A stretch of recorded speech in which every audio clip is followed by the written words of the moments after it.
बनेगा, ठीक है ना। उसका नाम संसरण माने संसार। सरण का अर्थ होता है कि जहाँ पर एक गति से दूसरी गति में जीव खिसकता जाता है, उसको संसरण कहते हैं। ध्यान देना, एक शरीर को छोड़ करके दूसरे शरीर को धारण करना। यदि शरण में तालब्य सा हो जाए तो वहाँ शरण देना माने शरणार्थी को शरण देना अर्थ हो जाता है, यानी रक्षा करना। ये इसमें अंतर लगाना। तो संसरण का नाम संसार है। संसार का अर्थ क्या है? परिवर्तनम इत्यर्था, परिवर्तन करना। किसका परिवर्तन? द्रव्य का कि पर्याय का? यहाँ पर्यायों का परिवर्तन होता रहता है। द्रव्य में परिवर्तन होता कि नहीं? एक जीव मर कर के दूसरा नया जीव पैदा होगा कि नहीं होगा? जीव उत्पन्न नहीं होता, पर्याय उत्पन्न होती। द्रव्य का कभी विनाश नहीं होता। उत्पाद और व्यय सिर्फ पर्याय में होता है। द्रव्य तो हमेशा द्रव्य के रूप में ही होती है। सा येषाम् अस्तिते संसारेण। सा माने वह संसार जिनके होता है वे संसारी कहलाते हैं। ये जीव का वाची हो गया। संसारम विद्यते इत्येवं शीला इति संसारी। अब इसके रूप चलेंगे संसारी, संसारिणो, संसारिणाः, ऐसे रूप इनके चलेंगे। तत्परिवर्तनम पंचविधम। वह परिवर्तन 5 प्रकार का है। द्रव्य परिवर्तनम, क्षेत्र परिवर्तनम, काल परिवर्तनम, भव परिवर्तनम और भाव परिवर्तनम चेति। ये द्रव्य परिवर्तन, क्षेत्र परिवर्तन, काल परिवर्तन, भव परिवर्तन और भाव परिवर्तन, संसार में रहता हुआ जीव इन परिवर्तनों को करता है। इसलिए इसी का नाम पंच परावर्तन है। पंच परावर्तन में जीव की क्या परिणति होती है, उस चीज को यहाँ से अच्छी तरह से समझना। ये पंच परावर्तन यदि समझ में आ जाए तो संसार को छोड़ने का भाव तत्काल उत्पन्न हो जाए। अनादिकाल से क्या करते चले आप? अनादिकाल से जीव ने अब तक क्या काम किया है। जैसे वो रहट की चक्की हमेशा चलती रहती है, रुकती नहीं, इसी तरह ये परिवर्तन हमेशा चलते रहते हैं। और एक परिवर्तन का अर्थ होता कि उस एक पर्याय को पूरी करने के बाद उसके ठीक बाद में मोती की तरह दूसरी पर्याय मिले। यदि इस समय कोई 100 वर्ष की उम्र का उसका जीवन चल रहा और परिवर्तन के क्रम में यदि 100 वर्ष पूरे हो गए, अब वो जीव यदि अगली पर्याय में 100 बरस और एक समय की स्थिति वाली पर्याय को पाकर के मनुष्य पर्याय को पाए तो वो परिवर्तन में जुड़े।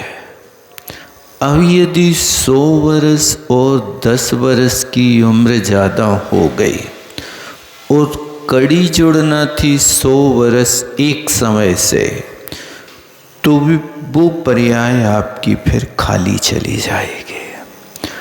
अब जितने भवों के बाद 100 वर्ष और एक समय की पर्याय मिलेगी, वो यहाँ कड़ी में जुड़ेगी। और यदि ये नहीं होगा तो फिर वो असंख्यात भव तक फिर खाली ऐसा होता है, क्योंकि वो पर्याय को कोई देता नहीं है।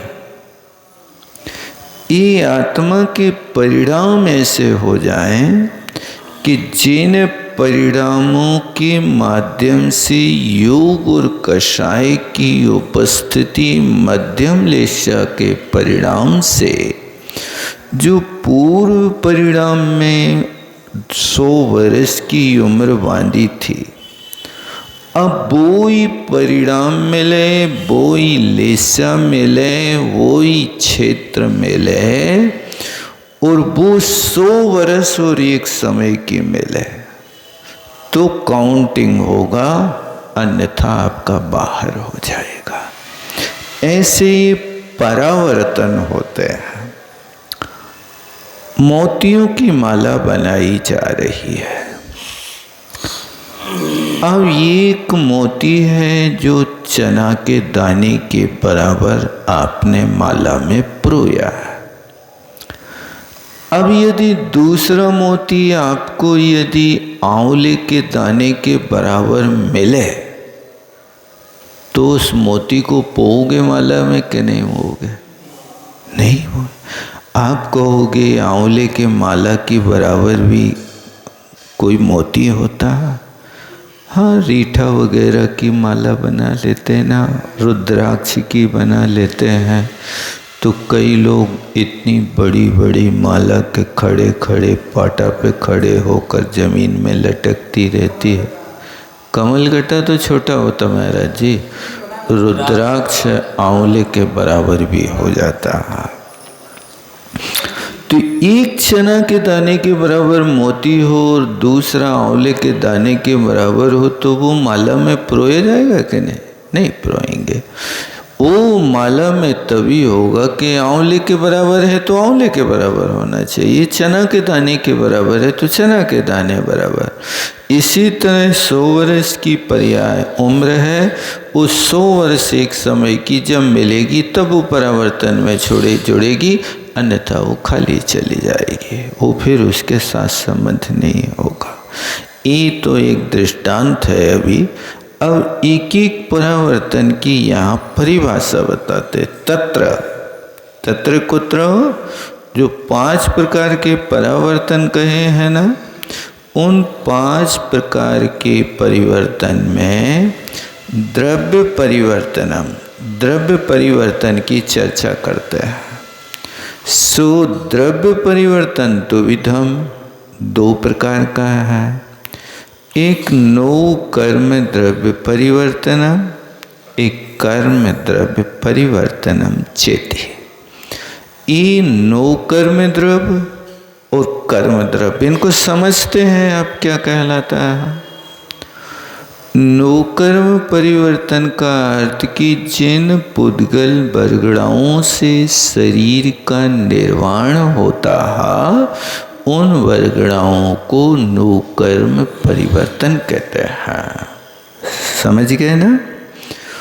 और जिन वर्गणाओं से ज्ञान वर्णादि कर्म की प्रकृति की रचना होती है उसको कर्म परिवर्तन बोलते हैं। दोनों में अंतर समझना। जैसे कर्म परिवर्तन और नो कर्म परिवर्तन दोनों एक साथ आते रहते हैं, लेकिन प्रकृति दोनों की भिन्न होती है। जैसे आप गेहूं पीस रहे हैं, गेहूं को पीसने का लक्ष्य क्या है? आटा बनाना, बराबर। अब उस आप पूरी शक्ति लगा रहे हैं, परीक्षण कर रहे हैं, और आप आटा ही पीस रहे हैं। आपका लक्ष्य चापर पीसना है ही नहीं,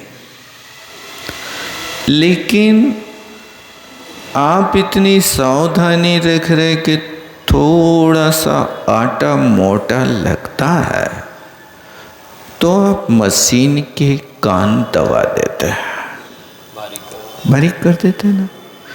अथवा आटा किसका चाहिए आपको, बाटिका के परथन का, रोटी का के पूड़ी का कि जलेबी का। वो आटा को भी लक्ष्य में लेकर के रखा जाता है। एक जैसे आटा से हर आइटम नहीं बनता।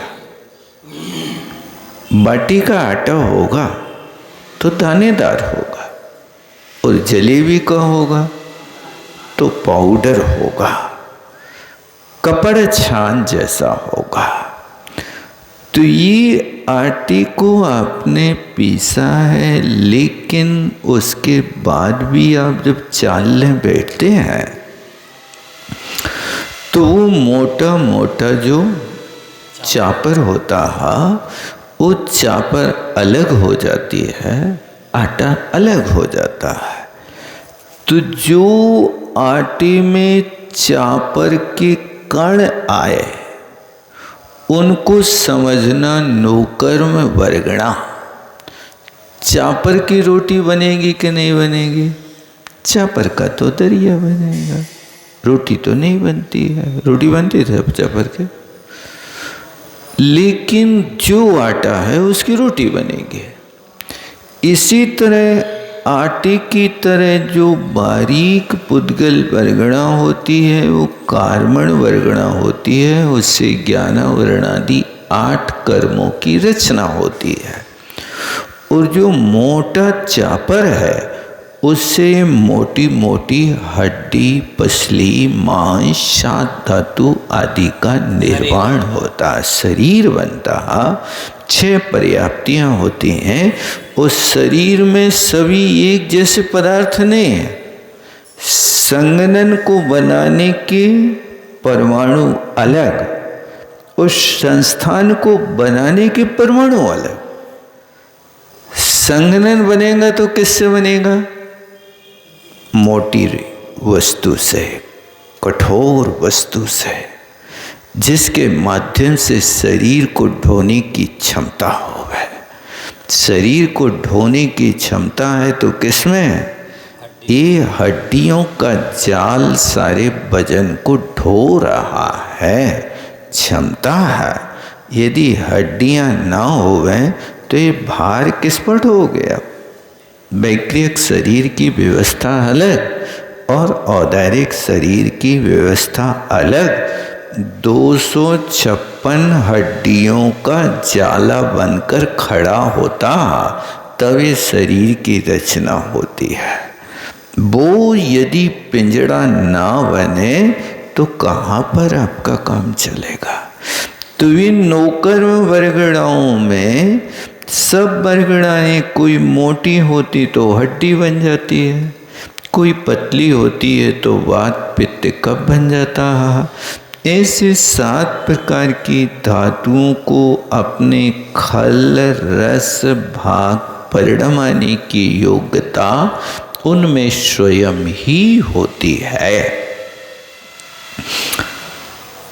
तो इसके लिए आप परिवर्तन कैसे करेंगे, उसी चीज से। जैसे मान लीजिए 1 किलो आटा में आपने 50 ग्राम नमक डाला, दोनों आटा है, लेकिन जैसे आटा की रोटी बन रही वैसी नमक की रोटी बन रही कि नहीं बन रही। नमक आटा के रूप में है कि रस के रूप में।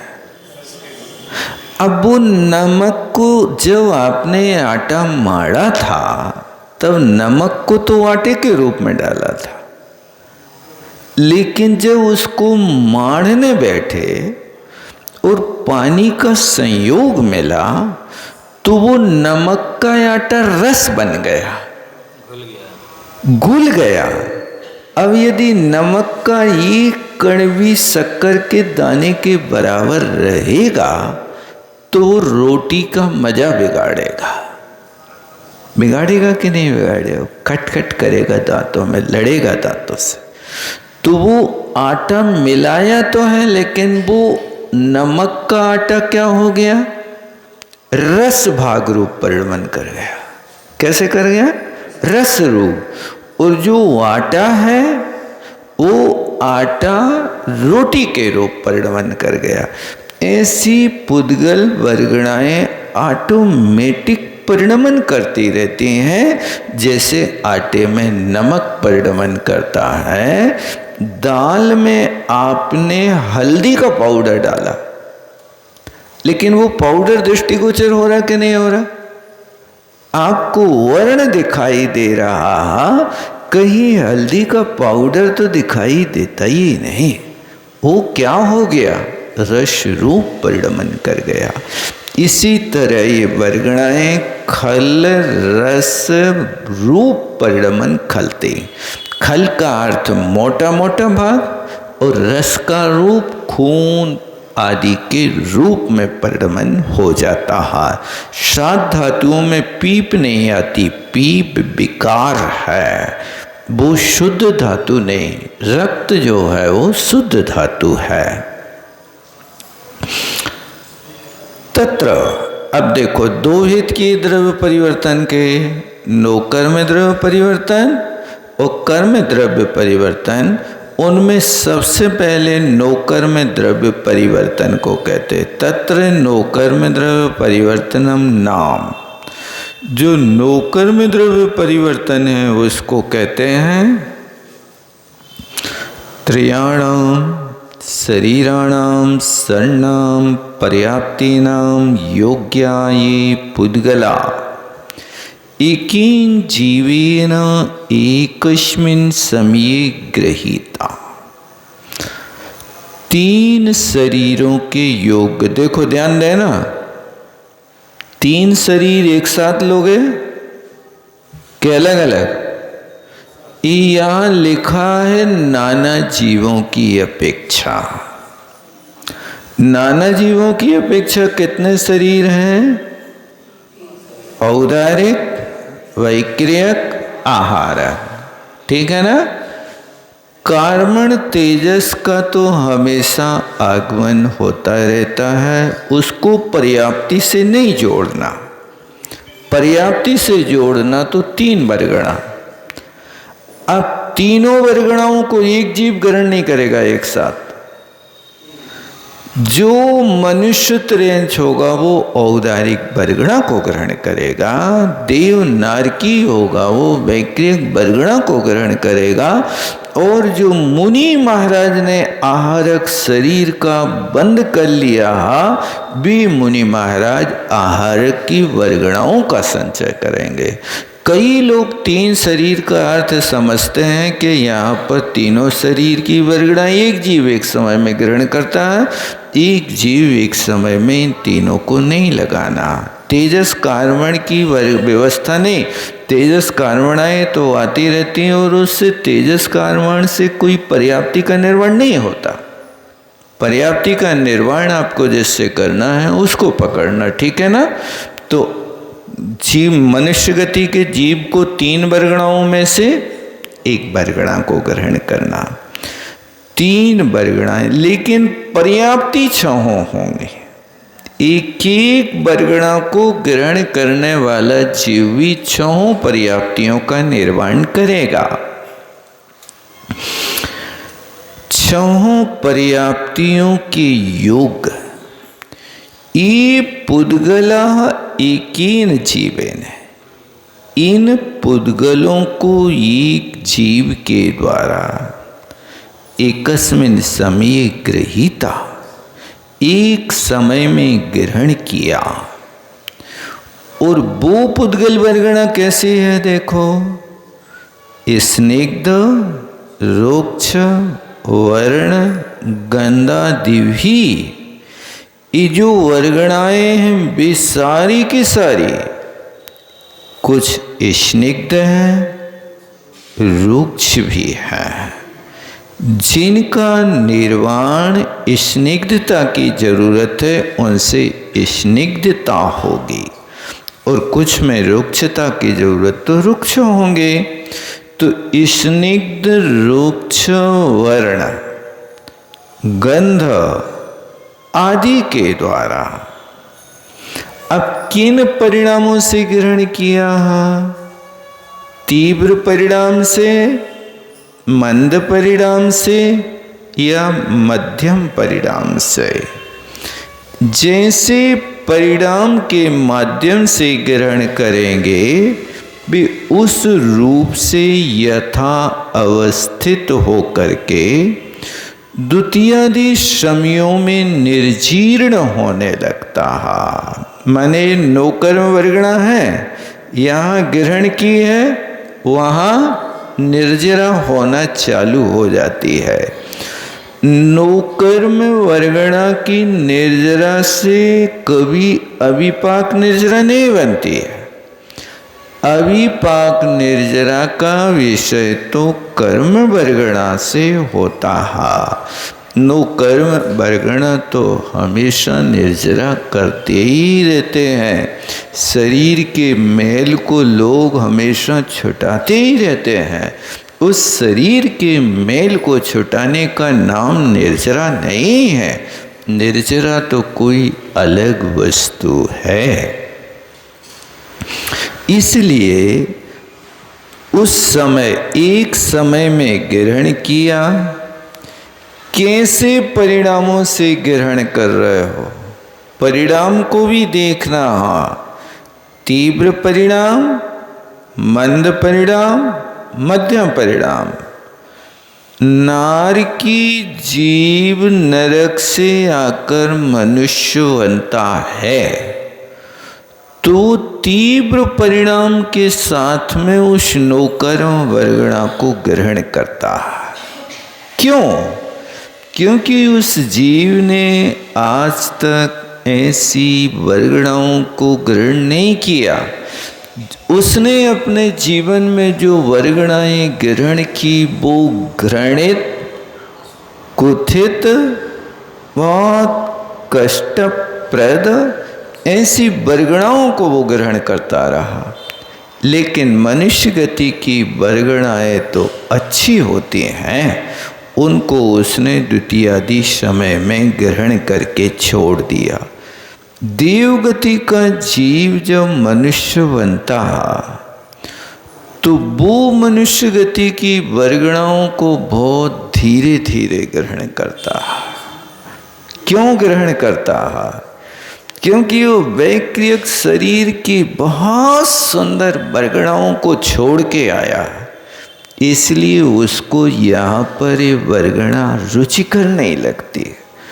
जैसे कोई व्यक्ति अच्छा चटपटा नमक मसाला वाला भोजन करके आए और उसको उस भोजन करते करते बीच में उबली खिचड़ी दे दी जाए जिसमें ना नमक है ना कोई मसाला है, तो वो व्यक्ति जैसी स्पीड में वहाँ पर केला बंडा और समोसा खा के आया था, अब ये रोनी ठंडी उबली खिचड़ी को क्या उस समोसा की तरह खाएगा कि दो दो दाने चिड़ियों जैसे चुगेगा? ये समझ लेना चाहिए शराबकों को कि थोड़ा थोड़ा कार्य माने ये मंद भाव चल रहा है, थोड़ा तीव्र रुचि बढ़ाओ उसमें ताकि स्पीड से काम होने लगे। ऐसा भी होता नहीं होता क्या? बेस्वाद आ जाए तो फिर रुचि कम हो जाए, और रुचि कम होता तो फिर वो थोड़ा थोड़ा लेकर के अपना गुजारा करता। हाँ, क्योंकि लेना तो है। लेकिन वो मंद भाव से लेता है।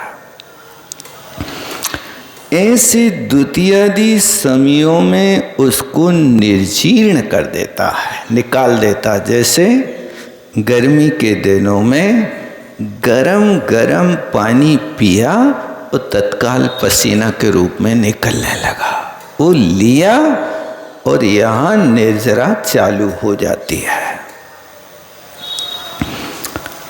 तो ऐसे निर्जीर्ण, अब उनमें देखो वर्गणाएं कौन है? अग्रहीत, अनंत, वारान, अतीत। अग्रहीत वर्गणा माने जिन वर्गणाओं को अभी तक एक भी बार ग्रहण नहीं किया, उन वर्गणाओं को लेता है तो उनको अग्रहीत वर्गणा कहते हैं। उनको लिया और फिर अनंत बार उनका अति त्याग कर दिया। फिर मिश्र वर्गणाओं को पहले कुछ ग्रहण किए हैं, कुछ नूतन हैं, ऐसी वो मिश्र वर्गणाएं होती हैं। उनको अनंत बार ग्रहण करके फिर त्याग दिया। और मध्य गृहीतास अनंत वारानतीत, और फिर मध्य में अनंत बार ग्रहण करके उनको छोड़ा। तो ये तीन ही प्रकार है। अब उन्हीं वर्गणा को उसी प्रकार से और उसी जीव से, देखो ध्यान देना, तीनियों प्रकारेण और तस्यैव जीवस्य, ध्यान देना, उसी प्रकार से, जिस प्रकार से ग्रहण करी उस प्रकार से त्याग करना। और किसने, ऐसा नहीं कि एक ने ग्रहण करी दूसरे ने छोड़ी तो काम चल जाएगा, एक ने खा लिया तो दूसरे को डकार आ गई, ऐसा नहीं होगा। जो खाएगा डकार उसको आएगी। चूल्हे पे जो कुकर चढ़ा है उसी में विसिल बजती है, जो जमीन में ठंडा रखा उसमें कभी विसिल नहीं बजती है। कि इतने बरसों से हमें रखे हो आज तक आवाज़ ही नहीं आ रही। आवाज़ कहाँ आएगी? जब गैस पर उसको रखोगे, अन्यथा नहीं आएगी। इसी तरह जो वर्गणाएं ग्रहण की एक जीव ने, उसी जीव के नोकर्म भाव को प्राप्त होकर के वे सारी की सारी वर्गणाएं यावत समुदितम, जब तक वे मिलती हैं तब तक नो कर्म द्रव्य परिवर्तन होता है। बात समझ में आई कि नहीं आई? यानी एक एक समय प्रवध में अनंत अनंत नोकर्म वर्गणाएं हैं। उन अनंत नोकर्म वर्गणाओं को अनंत बार छोड़ना, ग्रहण करो और अनंत बार छोड़ते जाओ। ये छोड़ना और ग्रहण करने में वो पूरा का पूरा वर्गणा को ग्रहण कर ले, उसमें जितना काल लगेगा उन सब के काल को मिला करके इसका नाम एक नोकर्म परिवर्तन होता है। इतना इसमें समय लगता है। अब इसके बाद कर्म द्रव्य परिवर्तनम उच्यते। कर्म द्रव्य परिवर्तन कहते। कितने बज गए? 5 बज गए? अच्छा जी, घड़ी लगी है। 2-3 लाइनें कर्म परिवर्तन की ओर कर ले। कर्म द्रव्य परिवर्तनम उच्यते एकस्मिन् समये। अब देखो वर्गणा बदलना, क्रम वही रहेगा, लेकिन अब कौन सी वर्गणा रहेगी? अभी इन वर्गणाओं से 3 शरीर 6 पर्याप्ति बनी। अब जो वर्गणाएं ग्रहण करेंगे उन वर्गणाओं से ज्ञान वर्णादि 8 कर्म बनाना है। ये 8 कर्म को ग्रहण करने वाली वर्गणाओं का और भिन्न तरीका होता है। एकस्मिन् समये एकेन जीवेन, एक समय में एक जीव ने अष्टविध कर्म भावेने पुद्गलाय गृहीता। अब 8 प्रकार के कर्म, चूंकि 8 प्रकार के कर्म को ग्रहण करने का अवसर कभी कभी आता है जब आयु कर्म के बंध की योग्यता होती है, अन्यथा वो 7 प्रकार के कर्मों की वर्गणा को हमेशा ग्रहण करता है। तो वो 8 प्रकार की वर्गणा को कर्म भाव से पुद्गल रूप से ग्रहण किया। समय अधिक आउली कालम अतीत, देखो ध्यान का देना है। नौकर्म वर्गणा में तो एक समय के बाद नेचरा करेंगे, लेकिन कर्म वर्गणा में एक आउली और एक समय अधिक, अंतर समझे दोनों में। क्यों इतना कह रहे हैं? क्योंकि बंधावली आपको व्यतीत करना पड़ेगी। ये अवधा काल, कम से कम इतना काल उसमें व्यतीत करना है। यानी कर्म वर्गणा एक समय में कभी निर्जरा को प्राप्त नहीं होती है। कम से कम एक बंधावली व्यतीत हो जाए और उसमें फिर एक समय ज़्यादा हो जाए, इतने में वो संभल जाता है। यदि इतना समय नहीं मिलेगा तो वो निर्जरा को प्राप्त नहीं करेगा। यानी नौकर्म वर्गणा की निर्जरा करने के लिए असंख्यात समय रुकना पड़ता है, और नौकर्म वर्गणा के लिए यहाँ ग्रहण करो वहाँ बाहर निकाल सकते हो। ये इनका अंतर समझना। एक समय अधिक एक आउली को अतीत माने व्यतीत करके द्वितीयादि समयों में उसकी निर्जरा करना, और पूर्वोक्त एवं क्रमेण, देखो पूर्वोक्त के मतलब जो नौकर्म वर्गणा में स्निग्ध रुक्ष वर्ण गंध आदि तीव्र मंद मध्यम भाव से ग्रहण किया था, वो ही क्रम यहाँ भी लगाना है, कर्म के साथ भी उस क्रम से ही यहाँ उस प्रकार से एक जीव के कर्म भाव को प्राप्त होते हैं। इतने में तावत कर्म द्रव्य परिवर्तनम, इसका नाम माने कि कुछ शब्दों को पंक्तियों को ऊपर की नौकर्म वर्गणा से लाकर के मिलाना, तब जाकर के जो इन्हें कहा ना पूर्वेक्तेनैव क्रमेण, वो क्रम यहाँ से ध्यान देकर के वो पंक्ति इसमें जोड़ देना, तब जाकर के वो द्रव्य परिवर्तन, कर्म द्रव्य परिवर्तन होगा। जैसे कहा है सभी विपुगला खलु कम शोभुतुज्जियाय जीवेण अच्छयड़ंत खुतो, असयने अच्छय अच्छयड़ंत खुतो पुग्गल पर्यट संसारे।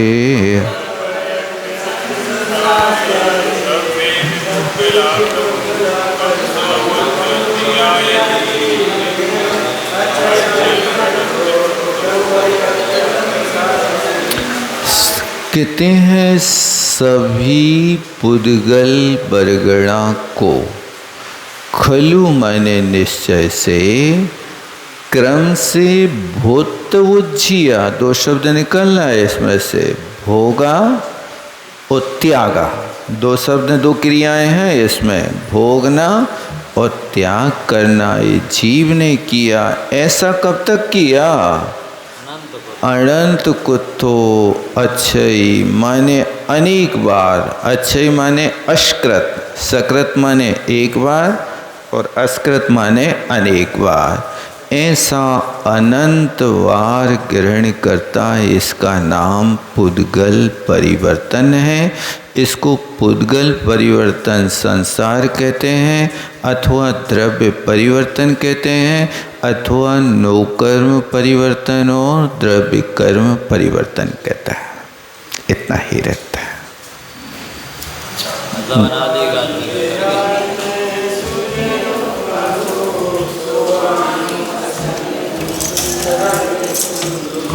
हे चिंपाणी भारती,